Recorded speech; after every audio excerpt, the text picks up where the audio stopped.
Ya, berikut ini kita akan coba lihat saja dulu sebentar teman-temannya sebelum kita memberi tanggapan kita, sedikit video yang memperlihatkan bagaimana mereka-mereka yang sekarang sepertinya udah merasa lebih hebat dari kita sebagai orang pribumi begitu teman-temannya. Oke, kita langsung lihat saja dan ini dia videonya ya.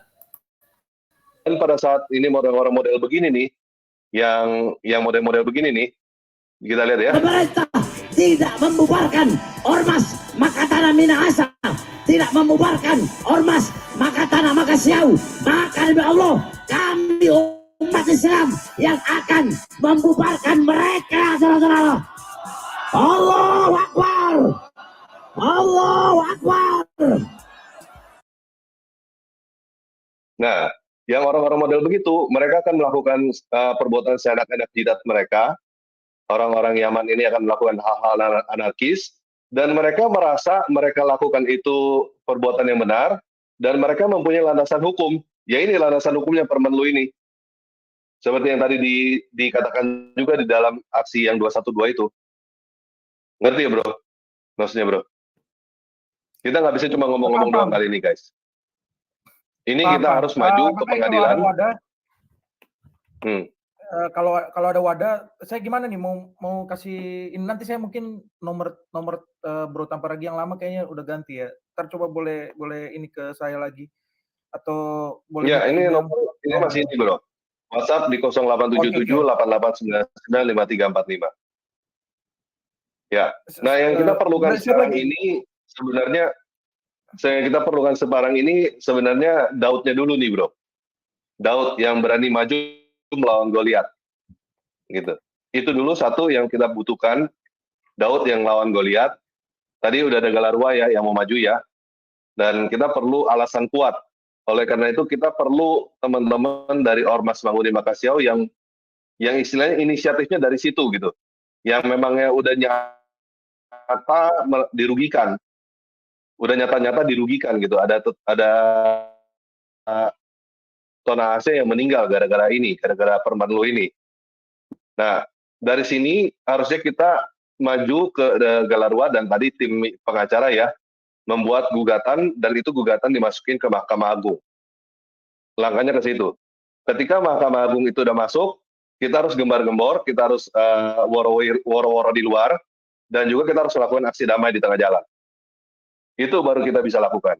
Kalau nggak begitu, ini tetap Permenlu akan tetap ada, dan suatu saat nanti yang lain bisa persekusi juga di tempat lain.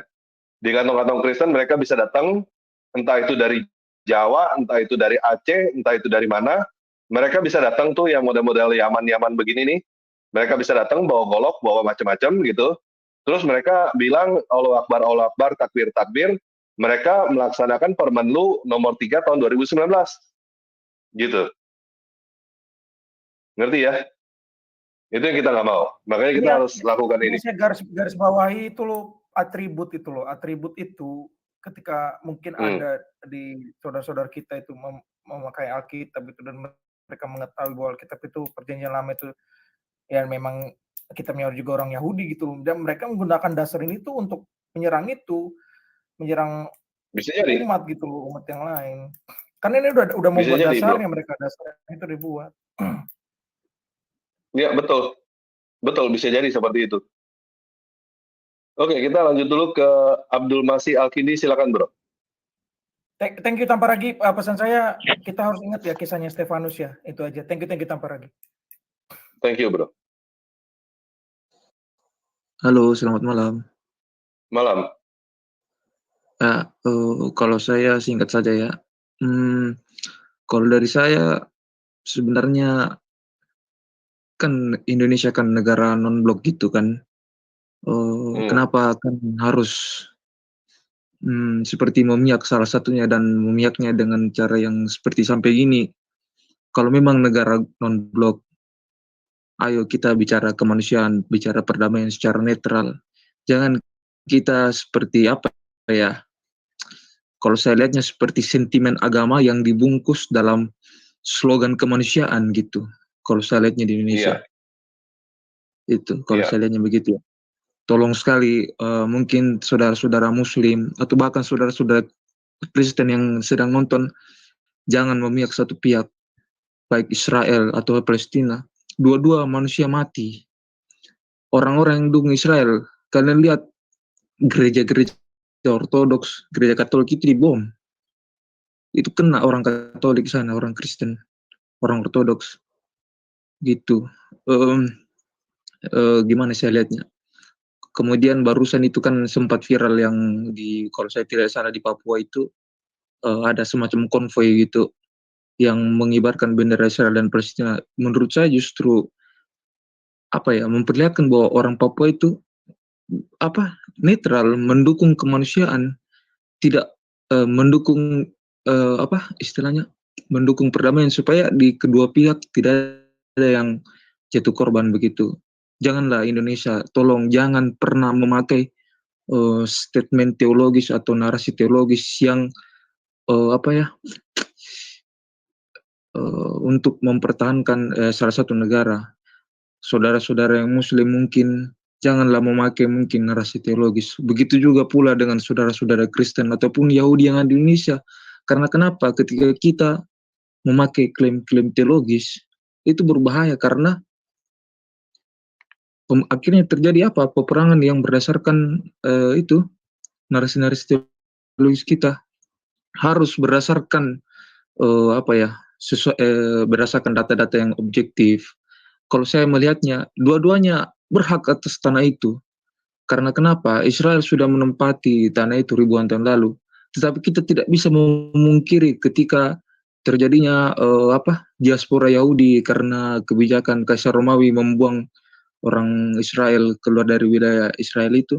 Akhirnya orang-orang Arab Palestina tinggal di situ dan mereka juga memiliki kehidupan di situ. Itu sangat berhak sekali mereka tinggal di situ. Begitu pula pun orang Israel.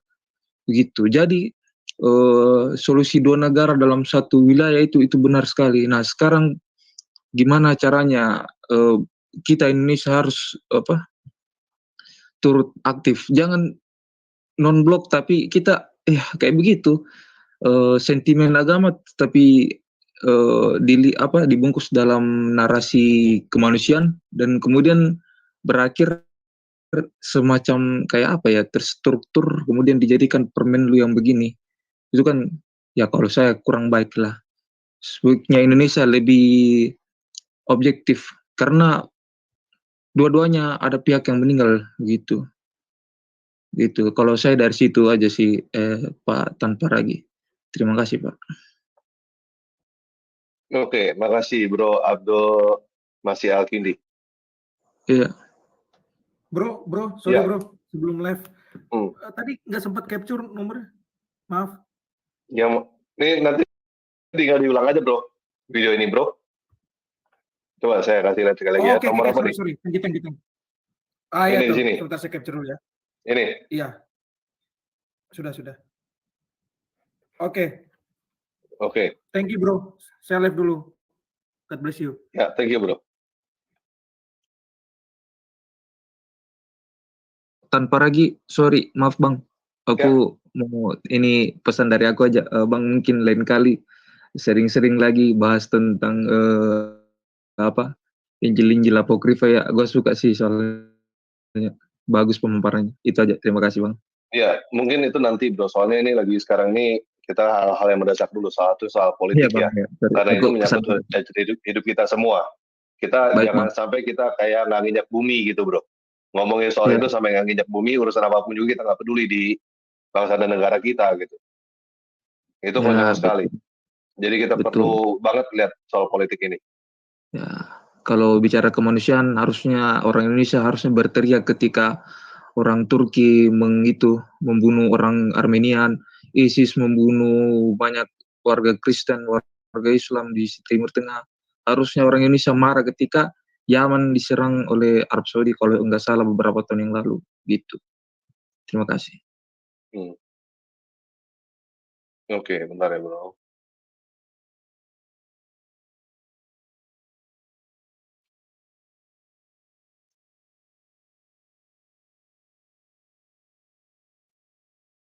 Oke, Galarua.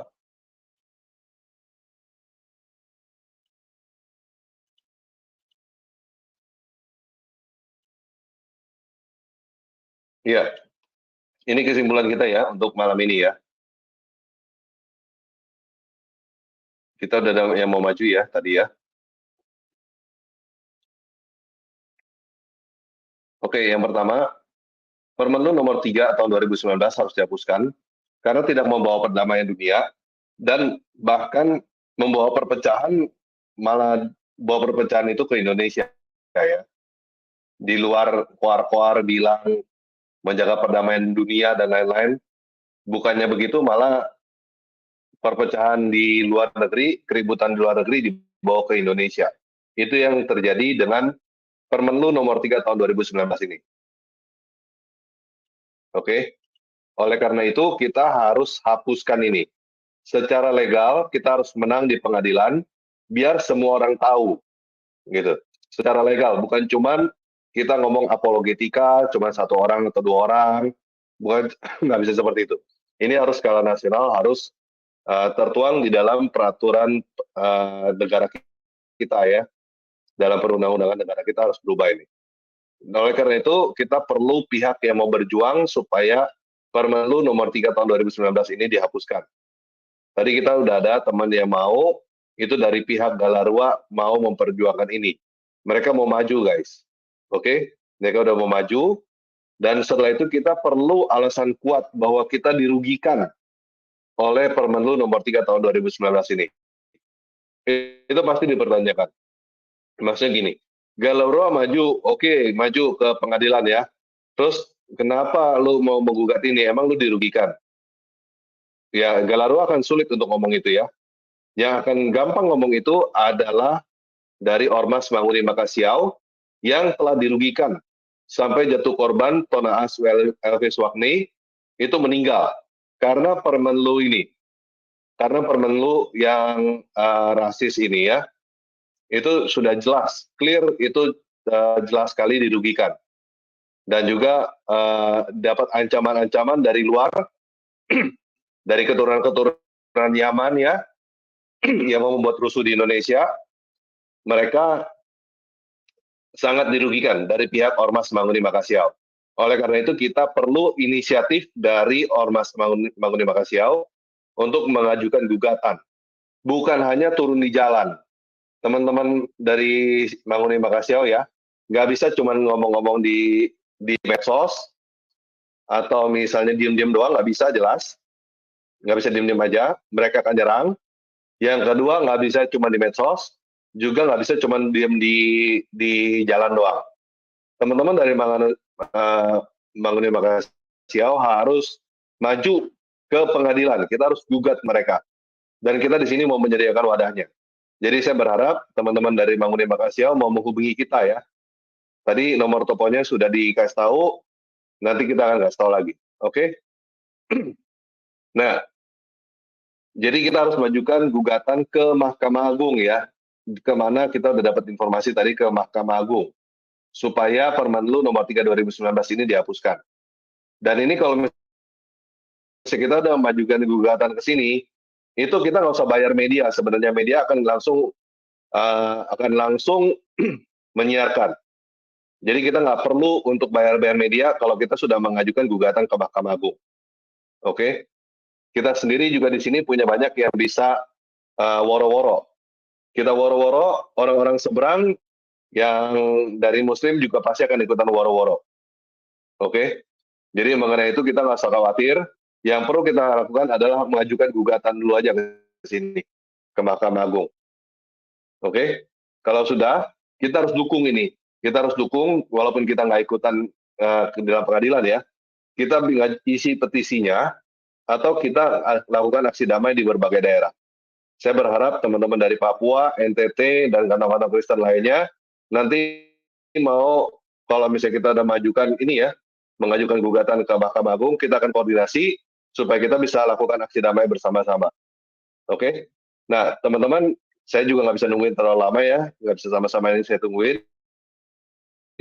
Jadi sekali lagi saya tinggalkan, ini nomor telepon WhatsApp, kalau mau hubungi saya, terutama dari Laskar Manguni ya, di 0877 8899 5345, atau langsung ke Pak Santi Amar dari Galarua juga boleh, di 0812 1888 5928. Oke, nah itu teman-temannya yang bisa saya bagikan kepada kita pada kesempatan ini, karena memang kita melihat dalam peraturan menteri yang tadi dibacakan oleh Tan Paragi dan beberapa komentar, memang dalam hal ini kita sebagai rakyat Indonesia, sebagai warga yang mempunyai hak yang sama ya, kewajiban dan hak yang sama di Indonesia ini, tentunya kita harus bersuara soal hal ini, karena kalau tidak maka sampai kapanpun juga kita akan tetap ditindas ya oleh mereka-mereka yang merasa lebih berkuasa di Indonesia ini, berhubung oleh karena mereka adalah kelompok mayoritas di Indonesia, ya kan? Padahal kita harus ketahui bahwa Indonesia ini kan bukan negara agama, ya kan? Tetapi ini adalah negara yang beragama, artinya orang-orang yang ada di dalamnya adalah orang-orang yang beragama, tapi tidak boleh ada yang lebih merasa berkuasa oleh karena kelompoknya lebih banyak daripada kelompok yang lain, ya, karena ini yang justru membuat kita merasa lebih harus dihargai, ya, sehingga kita banyak melihat juga hari-hari ini banyak sekali terjadi yang namanya persekusi ya, terkhusus dialami oleh saudara-saudara kita orang Kristen, di mana terhitung dari 2020 ya kan sampai 2023 ini sudah puluhan atau mungkin bisa sampai ratusan gereja-gereja yang mengalami masalah ya, tidak bisa beribadah, tidak bisa melakukan pembangunan gedung gereja ya kan, oleh karena IMB yang tidak bisa dikeluarkan oleh pemerintah seperti begitu ya, oleh pemerintah daerah. Nah, ini yang menjadi kerinduan kita bersama teman-temannya, karena kita tentunya mengharapkan bahwa Indonesia ini boleh damai ya kan, kita merasakan yang namanya kenyamanan, keamanan tinggal di Indonesia, di bumi pertiwi ini ya kan, karena sekali lagi dulu sebelum datangnya mereka-mereka yang dari sana ya, Indonesia ini aman, tetapi ketika mereka sudah terlalu banyak ya, cepat sekali perkembangan mereka, dan akhirnya mereka yang merasa harus dihargai oleh kita sebagai orang pribumi. Ya jelas-jelas saja teman-temannya, karena Indonesia ini kan ya boleh saya katakan sebagai sebuah negara yang begitu beraneka ragam, dan rasa toleransi yang tinggi itu ketika mereka-mereka masih belum datang itu sangat luar biasa sekali. Tapi akhirnya ketika kita hari-hari ini makin ke sini ya kan, banyak ya dari saudara-saudara kita yang ada di sebelah ini, seperti apa yang saya kasih di judul ya, takbir Allahu Akbar, tapi mereka membawa-bawanya untuk hal-hal yang tidak baik. Seharusnya yang namanya nama Allah gitu kan, nama Tuhan, kita jangan pergunakan dalam hal-hal kejahatan seperti begitu ya. Dan itu saja mungkin teman-teman yang boleh saya bagikan kepada kita semua. Mari kita terus bersuara ya, demi keamanan dan kenyamanan kita di Indonesia ini. Selamat siang dan Tuhan Yesus memberkati kita semua. Shalom. Assalamualaikum, Om Swastiastu, Namo Buddhaya, salam kebajikan, dan salam cinta damai dari saya, Perianto.